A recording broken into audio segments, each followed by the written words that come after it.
Hello everyone. So today I think I'm going to do the member access operator. Last time you saw me do the struct declaration and definition. However, I realized after that episode that I hadn't done member access, the dot operator from C and C++, which is kind of important if you want to access individual fields of the structure. So let's write a basic test case for this. We'll say that the lexer, so the lexer will parse the dot as a binary operator. No, the lexer will parse this as a whole token if it is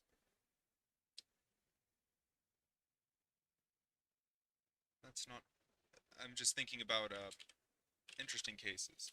So for example, if you want to have tuples in this language, say a tuple x comma y, well, you would need to access, and let's call this whole thing t, right?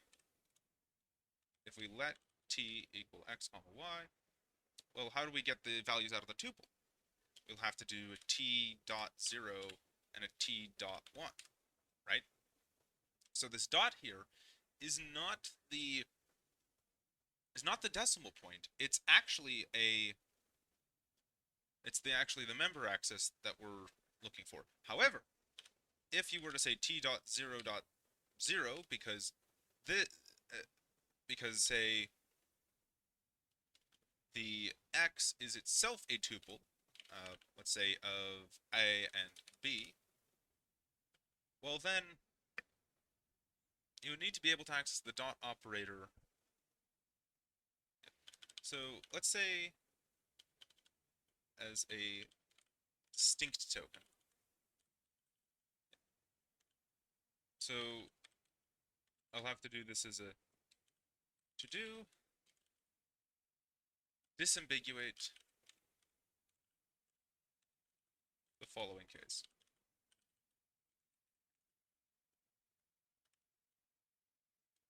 And this is either t dot 0 dot 1 or it is t dot 0 dot 0. But either way, we still have to write this string. So we have a string, it's called the buffer, and that shall be x dot y. X dot y we'll set up the lexer for it, which is just lexer from buffer of the buffer we just created. Need to check that the lexer is non-null. Then we will need to check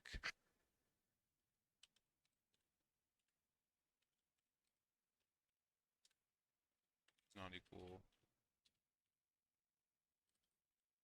pointer. And then we will have to check that the lexer's next few tokens, so here,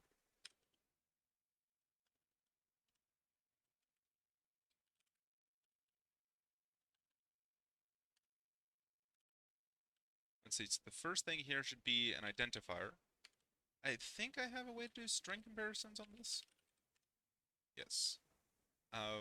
Lexer type, token type, let's call it the dot. And this should be then y.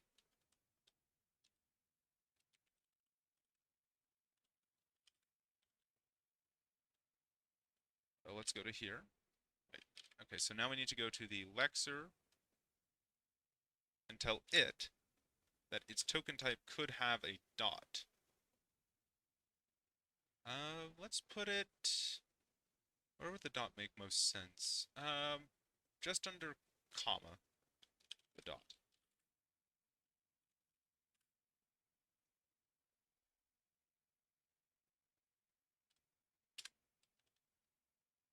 we get to say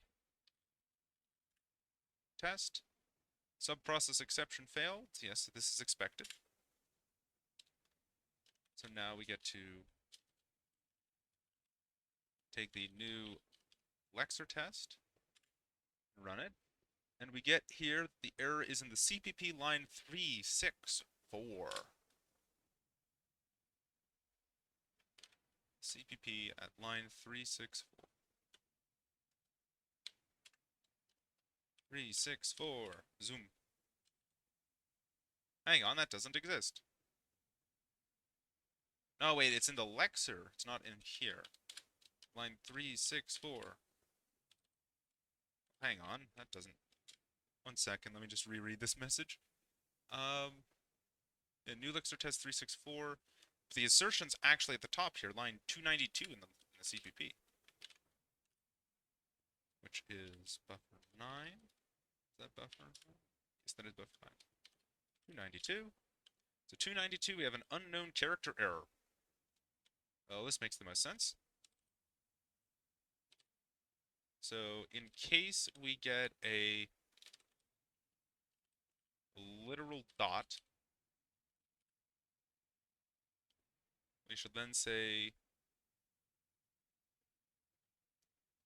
return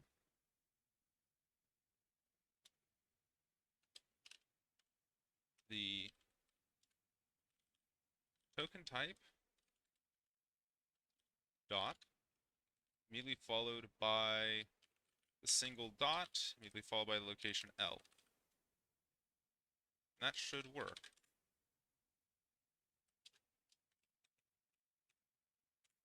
Run that here.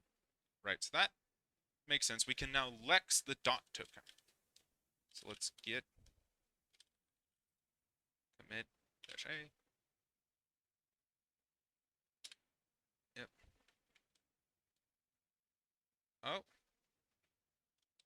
That didn't format correctly. So we need to go through all of our open buffers.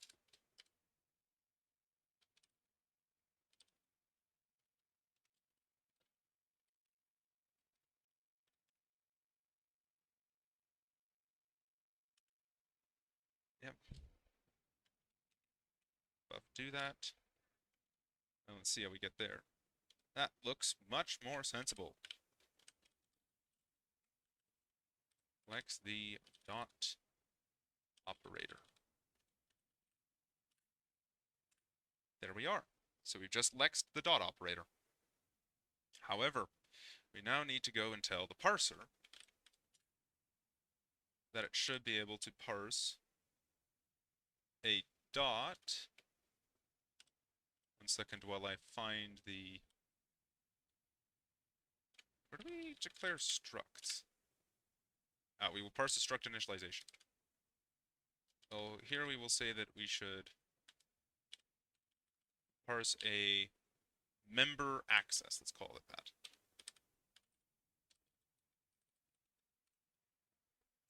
Let x equal my struct type. In reality, we'll just change the internals of that to say that we will grab x.z, x.y.z. So initially, we don't want to parse let's stimmy, we just want to parse, call it expression, let's say. Parse expression. And we'll want the binary operator. I think we'll take it as a binary expression. Yeah, that'll probably make it easy. Alright, value in there, right, because we don't want init, we want to call it exper. And this will now also be exper.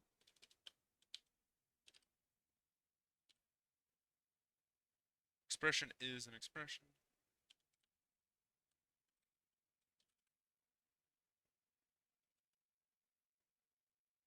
So now,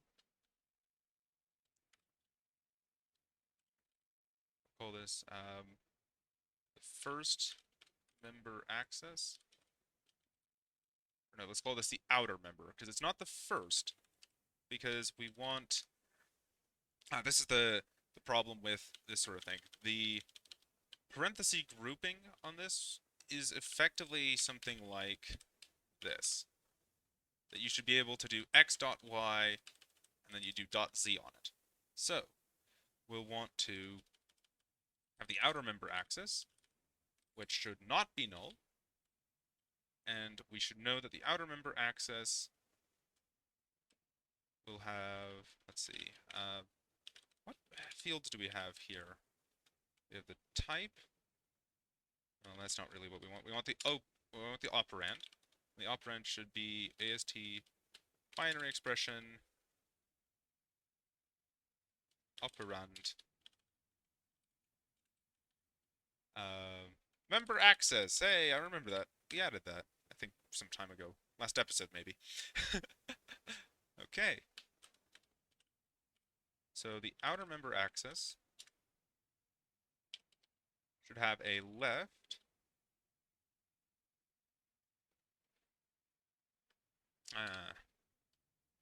Problem is here that this is the left should not be null.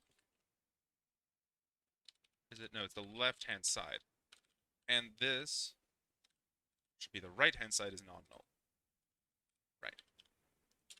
So that's checking the top level. Now we need to check that the right-hand side is the identifier z. So let's see, how would we say that? We would want to say auto star right-hand side is the dynamic cast to an AST. It would be, I think it would be a user expert. What kind of expression is it? I forget.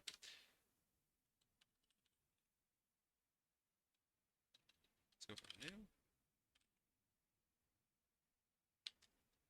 Let's say we go up to the AST and we tell it we want to know what kind of expressions we have. Of course.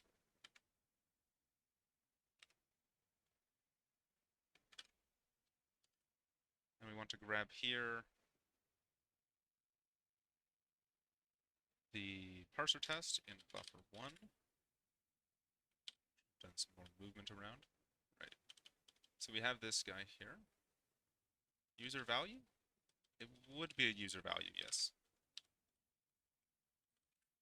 User value pointer, the raw pointer. And then here, we want to say the outer member access, we want its right-hand side. We cannot do a dynamic cast on this variable because we'll need to say get on it. Right. Now we need to check that the right-hand side itself is not null. Basically, this check is that we got the right-hand side type correct.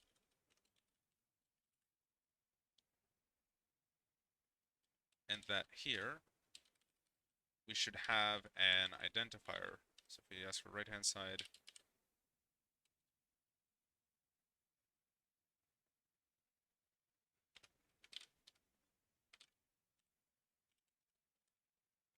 val type, exactly equal AST, user val, value type, full name is the type name, of course.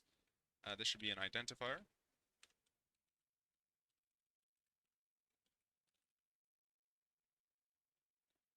And then here, we want to say that the val is itself the string containing z. Right. Now we want to grab the right-hand side type. The right-hand side type will be effectively the same as the outer, or the left-hand side. This will be called the inner. And this should be the outer member access, left-hand side, but get. And here we'll just change all of these to the inner member access. So now we have checks for that. We know here that the left and right are not null. And so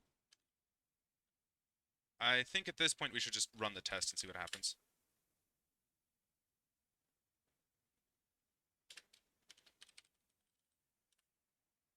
Of course we fail. Of course I know which test fails because we want bin the new parser test. The error is caught where? The outer member parser is a null pointer. Right. Since the outer member parser is a null pointer, we have to get thinking about what we're doing. So if the outer parser is a null pointer, let's go to parse expression, see what happens. Parse if expression, right? Okay, so this goes down, down, down the chain. We want it under unary, but we want it between unary and atom. So, do we want it between unary and atom?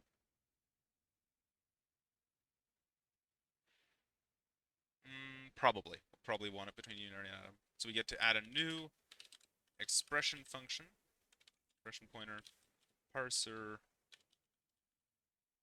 Let's call this parse member access.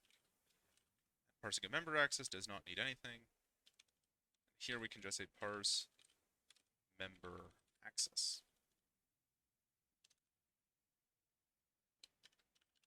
Split down, and we'll want to grab the new parser header. Where are these guys? And we'll put this in precedence order, so we'll find here, and we'll switch this out with a parse member access. Okay. Non-void function should not return a thing. Right. Okay. So the first thing we should check is if the peaked token lexer, if we try to peak the token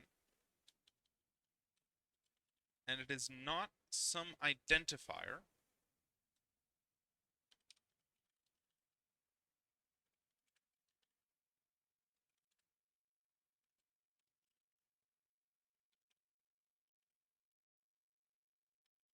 only work with identifiers.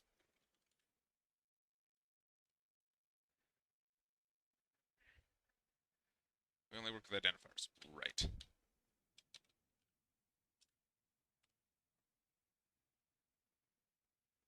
And if we only work with identifiers, we can just return parse atom.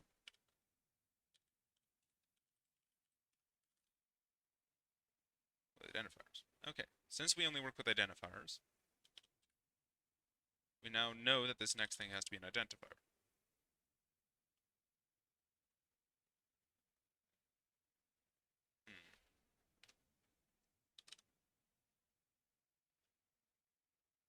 Let's see, parse string.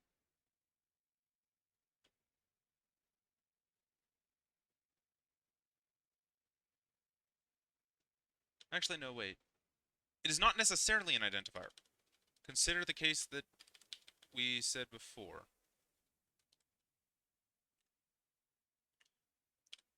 Let's consider the case that we did before. Consider x.y.z. This should be valid, but we haven't parsed the paren up to this point. And in fact, this outer expression won't work, because what will happen is the outer call will see the paren. It will then just let parse atom happen, and it will get the atom that is this the parenthesized access, but it can't handle this .z at the end. So effectively, we have to get an atom at the first point, right? Auto left-hand side should equal parse atom. Right. Remove that. So we get our atom. And then if we peek the next token, so if we try to peek the next token, and it is not a lexer token type dot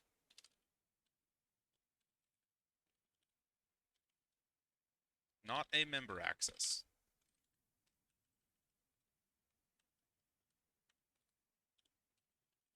We'll just return the left-hand side because that just makes so much sense. So now here to explain why it's an atom, consider the case of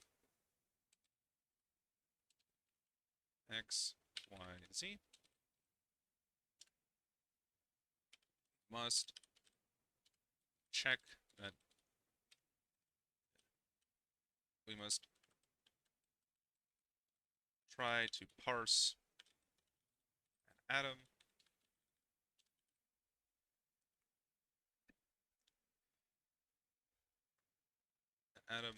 for the parentheses. Closed left-hand side. Right. So here we have not a member access, we leave. If we are a member access, however, we can just assert that the next token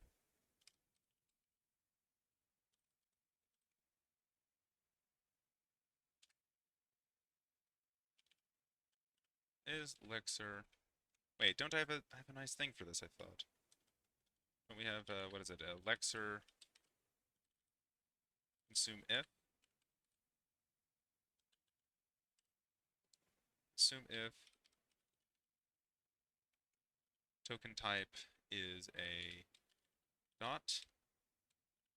If we did not consume anything, turn the left-hand side.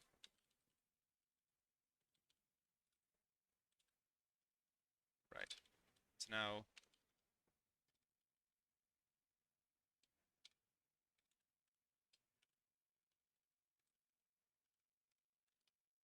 there. So now we have.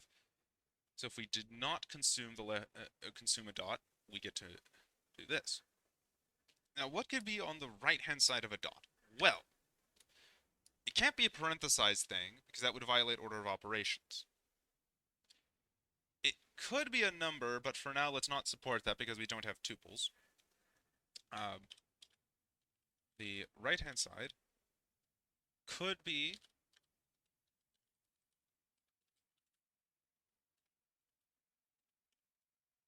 an identifier, a number, if an integer even, if tuples get implemented. And I really think that's about it. There's nothing else it could be. It can't be true, it can't be false, it can't be a keyword, it can't be another parenthesis. Yeah, it has to be one of those. So right-hand side can be just can only be an identifier. Auto right-hand side. So here, if we're now going to assert based on lex peak token is a lexer token type identifier, because if it isn't, then we get some fun things. The only problem is that you can't just let parse atom handle it, because atom may end up stumbling into a struct initialization or a function call, and that's not what we want. We want something more like this guy.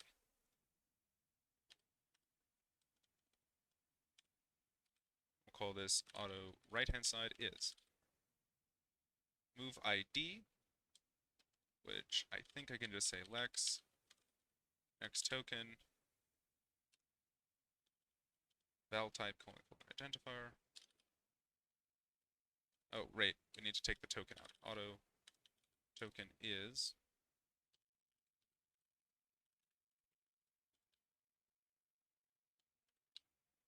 and we will move out token dot ID. I'll have to fix that later. So for right now, we then get to return an AST binary expression. Oh, in fact, we have to make unique for it. So we have to make a unique binary expression, which, if I remember correctly, the order for this is, I forget. It's the left-hand side, the operand, and the right-hand side. Okay. So we move the left-hand side in. Move the left-hand side. We then take the operand, which should be operand member access, and we get to have the right-hand side move in.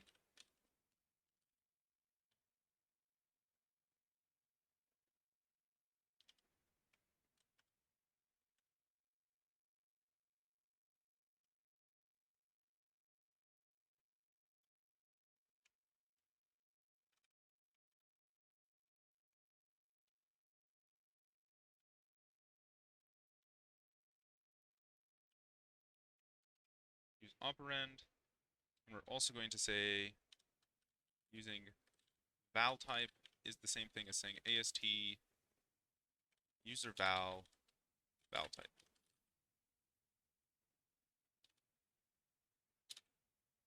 I did mean value type, thank you.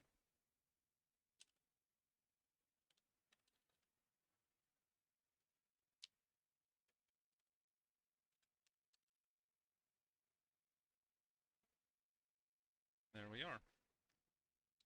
Let's see if I run make over that.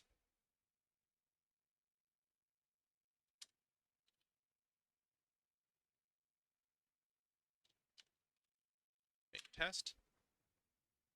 Exception in the new parser test.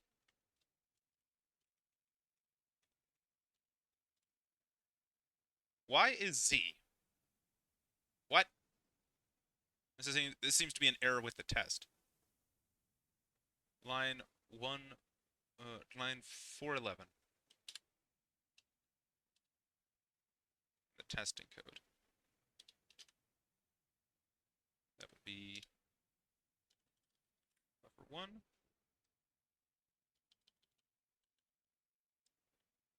So this guy here, the right hand to the outer axis. That's why.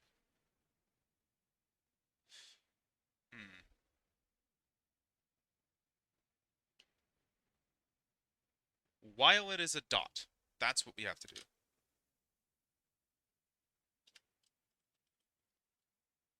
Hash.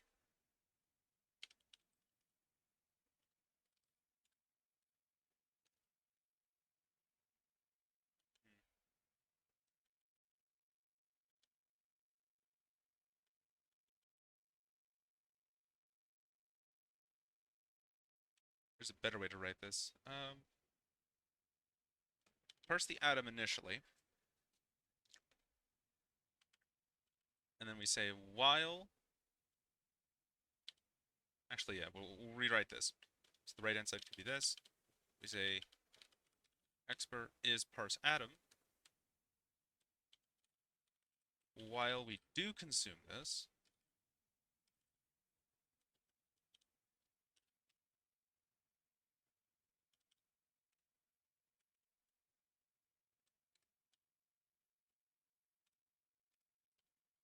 up here, and then here we get to return expr.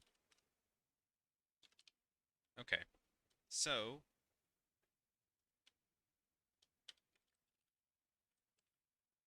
while we consume a dot, for an identifier, we assert that the next thing is an identifier. We then say that we grab that token. We then create the right-hand side. We then say that expr should be this. And there's no more of that. We just say that it's expr. So that chains together all the dots. And that should then move us on.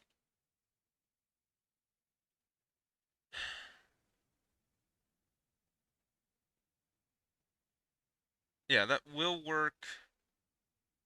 Yes, that will work. Okay. Let's see what happens. That makes sense. We built Hey, look at that. Let's see if git diff has anything weird. Oh, we accidentally added this. We weren't supposed to. Let's see. So we add the member access, we add that. We have that function.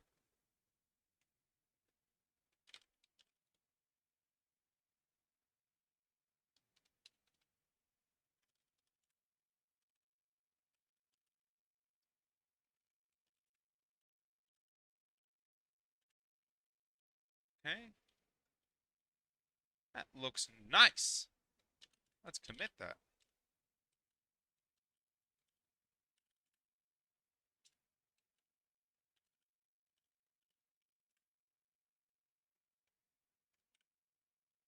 So we'll say here, parse dot,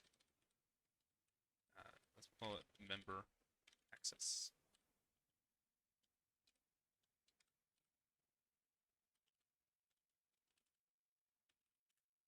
Okay.